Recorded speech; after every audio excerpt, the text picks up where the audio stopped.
Hello dear students. तो आज हम करेंगे वर्कशीट नंबर 29 को। तो ठीक है, तो आज का वर्कशीट करेंगे हम नंबर 29 को। चलिए शुरू करते हैं आज का वर्कशीट। तो शुरू करने से पहले आपको यहाँ सबको सिंबल कर लेना है, जैसे कि आपको पहले विषय विज्ञान दिखेगा, कक्षा 6 के लिए है और कार्यपत्रक नंबर है हम आज 29 करेंगे, जो कि डेट है 29 जनवरी 2019। 19 कार्यपत्रक भी और डेट भी 19 है, सॉरी 29 है। ठीक है, सेम है। यहाँ पे अपना नाम लिखना है, यहाँ पे अपने कक्षा अध्यापक का नाम लिखना है। तो आज 29 वर्कशीट भी है, आज 29 डेट भी है। तो इसी के लिए आपको चैनल को सब्सक्राइब कर देना है और इस वीडियो को लाइक करना है। सब्सक्राइब बटन आपको नीचे में दिख रहा होगा, तो please subscribe this channel now. और यूट्यूब पर आप इस वीडियो को देख रहे हो तो सब्सक्राइब तो करना ही है। चलिए शुरू करते हैं आज का वर्कशीट। तो आज हम पढ़ेंगे सजीव और एवं उनका परिवेश। तो आज हम पढ़ेंगे सजीव और उनका परिवेश, उसी चैप्टर में से है। तो हम पुनरावृत्ति मतलब कि इसे दोबारा पढ़ेंगे, याद करेंगे। तो प्रश्न नंबर 1 है कि नीचे दी गई तालिका में कुछ शब्दों की परिभाषाएं लिखी है। सही शब्द को चुनकर उसकी परिभाषा के आगे लिखिए। तो यहाँ पे आपको कुछ शब्द दिख रहे होंगे, मतलब कि शिकारी का मतलब क्या है, शिकारी का मतलब क्या है, अनुकूलन का मतलब क्या है, उत्तर्जन का मतलब क्या है, और प्रजनन का मतलब क्या है, और स्तनधारी का मतलब क्या है, और आवास का मतलब क्या है। इसका मतलब यहाँ पर दिए गए हैं।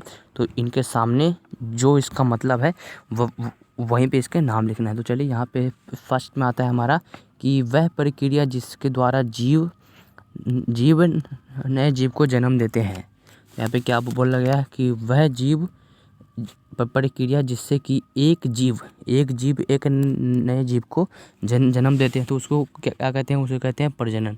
ठीक है, तो यहाँ पे लिखना है प्रजनन। ठीक है, तो यहाँ पे लिखा जाएगा हमारा प्रजनन। आप देखेंगे सेकंड है कि वह जानवर जो अपने भोजन के लिए दूसरे जानवरों को मारता है, तो उसको क्या कहते हैं, उसको कहते हैं शिकारी। मतलब कि अपने भोजन के लिए दूसरों को मारकर भोजन करते हैं, तो उसे कहते हैं शिकारी। ठीक है, तो यहाँ पे लिख देना है शिकारी आपको इस तरह से हो गया शिकारी। नंबर 1 पे ये आएगा, नंबर 2 पे हो जाएगा शिकारी। और देखते नंबर 3 है परिवेश जिसमें जीव रहते हैं।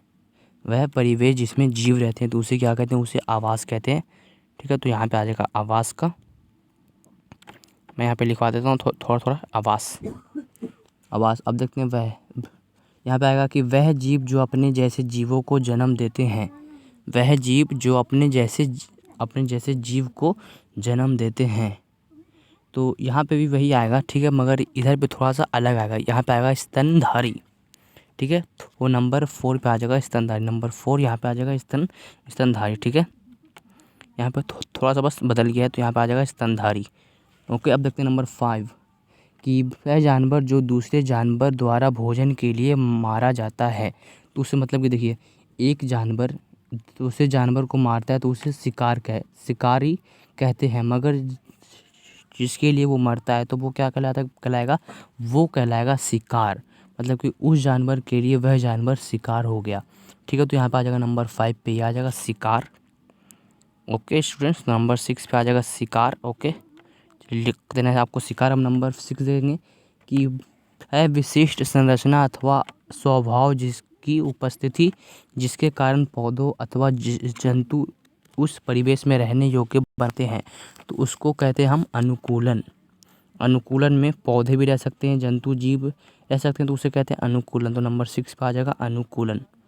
ठीक है, अनुकूलन आपको लिखना। नंबर 7 पे जो आएगा वो आएगा उत्सर्जन। नंबर 7 पे आ जाएगा उत्सर्जन।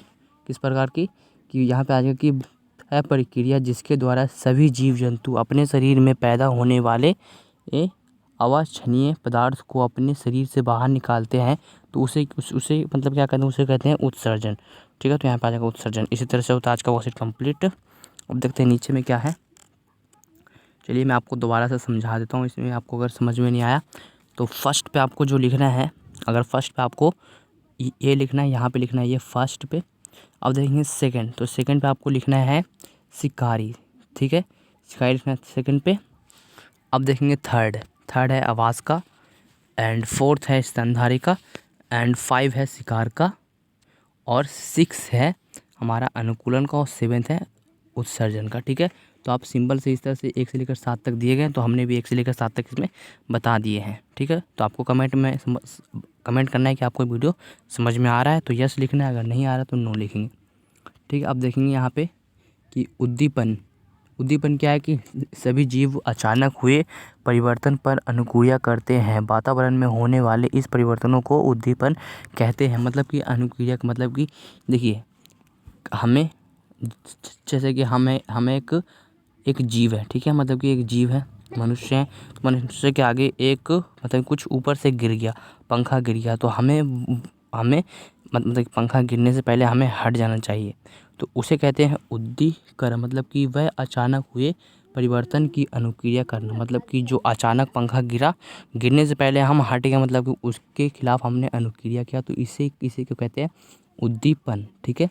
तो यहाँ पे लिखते हैं कि प्रश्न नंबर 2 बनता है यहाँ पे कि सभी जीव जंतु परिवर्तनों के लिए प्रति अनुक्रिया करते हैं। तो हाँ, यहाँ पे आ जाएगा। पहले तो लिखेंगे हाँ। आपके दैनिक जीव से उदाहरण देकर समझाएं। तो हमें कुछ उदाहरण देने हैं। देखिए, फॉर एग्जांपल कि अगर आप कुछ काट रहे हो या कहीं पे आग ताप रहे हो, ठीक है, तो आग तापते तापते आपका अचानक हाथ आग के ऊपर आ गया, ठीक है। अगर आपका हाथ की अचानक आग के ऊपर आ गया, तो आप इस आग से अपना हाथ को फटाफट हटा लोगे ना? हाँ या ना कमेंट में करेंगे, ठीक है। प्रश्न नंबर 2 का हाँ या ना करना है, तो हाँ, हम फटाफट हटा लेंगे। तो इसी को कहते हैं उद्दीपन।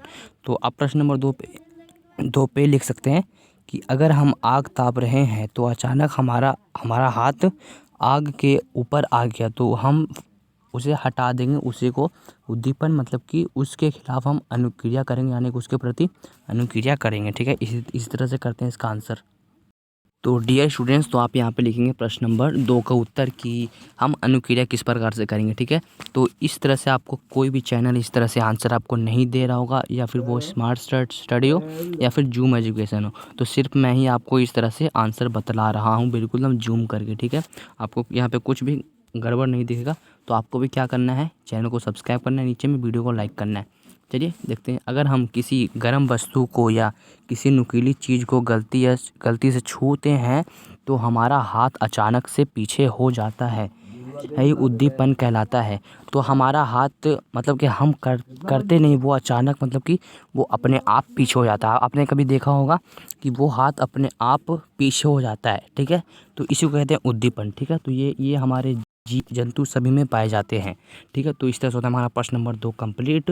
तो आपको अगर वीडियो समझ में आ रहा है तो लिखेंगे यस, अगर नहीं तो नो। अगर आपको वीडियो क्यों नहीं समझ में आ रहा तो आप कमेंट में करोगे, मैं वहीं पे आंसर इसका बता दूंगा। ठीक है, चलिए अब आगे देखते हैं प्रश्न में।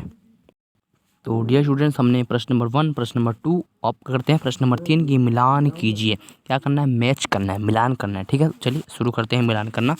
तो मिलान करते हैं हम कि यहाँ पे एक क्रम संख्या दिख रहा होगा 1 से लेकर 6 तक, यहाँ पे का और खा में हमें मिलान करना है। ठीक है, तो चलिए मिलान करते हैं। इसको ध्यान से कीजिएगा, थोड़ा मैं इसको जूम कर देता हूँ जिससे कि आपको थोड़ा सा आसान होगा। ठीक है, चलिए मैंने जूम भी कर दिया आपके लिए, सिर्फ आपके लिए मैंने किया जूम।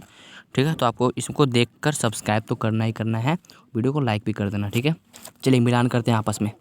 तो फर्स्ट है 1 कि अजैविक घटक। तो अजैविक घटक क्या है हमारा, सी, जो मिट्टी, हवा, पानी, ये सब अजैविक घटक है, अजैविक। ओके, अब देखते हैं ऊँट। ऊँट क्या है, एक मरुस्थलीय जीव है। ठीक है, मतलब कि वो कहाँ रहता है, रेगिस्तान मरुस्थल में। ठीक है, अब देखेंगे कैक्टस। जो कैक्टस है वो हमारा क्या है, एक मरुस्थलीय पौधा है, मतलब कि वो पौधा है या पेड़ है, समझ गए, मगर वो पौधा ही है। ठीक है, तो इस तरह से मिला देना। जो कुत्ता, ठीक है, तो आपने देखा होगा डॉग। डॉग क्या है, डॉग एक स्थलीय, मतलब कि वो ज़मीन पर पाया जाता है, तो वो क्या हुआ, स्थलीय आवास। ठीक है, जो कुत्ता है वो है स्थलीय आवास। ठीक है, अब नंबर 5 को मिलान करेंगे ए से, जैविक घटक। जैविक घटक है पौधा और जंतु, इसको मिलान करना हमें किससे, 6 से, सॉरी 5 से। अब नींबू क्या बचा है, स्थलीय पौधा। जो नींबू है वो एक ज़मीन पर पाया जाता है, वो भी एक पौधा है। ठीक है, आपको इस तरह से मिलान कर देना है। अगर आपको वीडियो समझ नहीं आ रहा तो मैं इसको कलर से मैं इसको मैच कर रहा हूँ। ठीक है, तो फर्स्ट पे आपको मिलान कर लेना है सी से। ठीक है, फर्स्ट आपको समझ में आ गया। अब देखते हैं नंबर 2 ऊँट है, ऊँट को मिलान करना है ई से, समझ में आ गया इतना तक। अब देखते हैं नंबर 3 आपको मिलान करना है बी से। ठीक है, ये भी आपको समझ में आ गया। अब देखते हैं नंबर 4 को करना है। ठीक है, देखेंगे यहाँ पे नंबर 4 आएगा एफ से, लास्ट वाले से। ठीक है, इतना भी समझ में आ गया। अब देखते हैं रेड कलर का मैं फिर से एक बार यूज़ कर रहा हूँ क्योंकि मुझे ज़रूरत है इसीलिए। ठीक है, तो चलिए करते हैं। तो अब करते हैं नंबर 5 को ए से। नंबर 5 को कर दिया हमने ए से। ठीक है, अब देखेंगे नंबर लास्ट में कर रहा हूँ वाइट कलर से। वाइट मतलब क्या होता है? वाइट मतलब सफ़ेद होता है, श्वेत। ठीक है, तो इस तरह से होता है हमारा आज का वर्कशीट कंप्लीट। ओके स्टूडेंट्स, तो अगर आपको वीडियो पसंद आया तो यार लाइक करना है, सब्सक्राइब करना है, इस वीडियो को लाइक करना है। सब्सक्राइब बटन करने के बाद अब अगर आपको वीडियो पसंद आया मतलब कि अच्छा लग रहा है, अगर समझ में आया तो यस कमेंट में करना है, अगर नहीं आया तो नो लिखेंगे, अगर ये आया तो यस करेंगे। सब्सक्राइब भी कर देना लास्ट में।